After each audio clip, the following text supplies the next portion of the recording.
27 organizzazzjoni volontarja se jibbenefikaw minn total ta' 140,000 euro bejniethom bħala parti minn skema ta' għajnuna l-għaqdiet tal-armar tal-festi, għaqdiet kulturali u għaqdiet soċjali. Din l-iskema mħabbra mill-Ministru għall-Wirt Nazzjonali l-Art u l-Gvern Lokali Owen Bonnici għandha lan li tkompli trawwem tħares u s-saħħaħ it-tradizzjonijiet kulturali, partikolarment fejn jidħol armar u tiżjin fil-festi.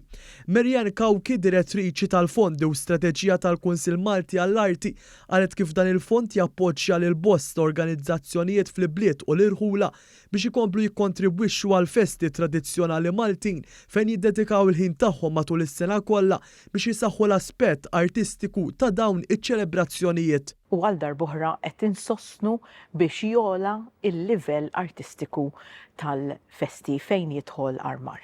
Il-festi huma importanti għall-Kunsill, jiffurmaw parti integrali, parti b'saħħitha u sostanzjali tal-komunità tagħna.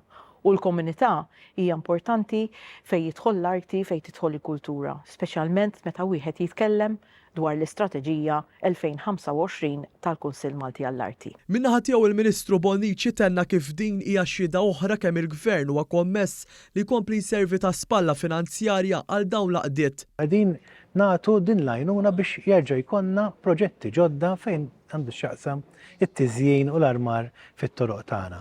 Aħna kommessi li nkomplu ngħinu lil ħafna u ħafna volontira li jaħdmu għall-festi tagħna, il-Festi Maltin u għawx li tantu mal-qalbna. Il-beneficjarji ta' din l-iskema huma organizzazzjonijiet volontarji irreġistrati mal-Kummissarju għall-Organizzazzjonijiet Volontari u ġew skrutinizzati f'termini ta' eliġibilità teknika u artistika bil-Kunsill Malti għall-Arti waqt li kull proġett ġie finanzjat fuq bażi individwali.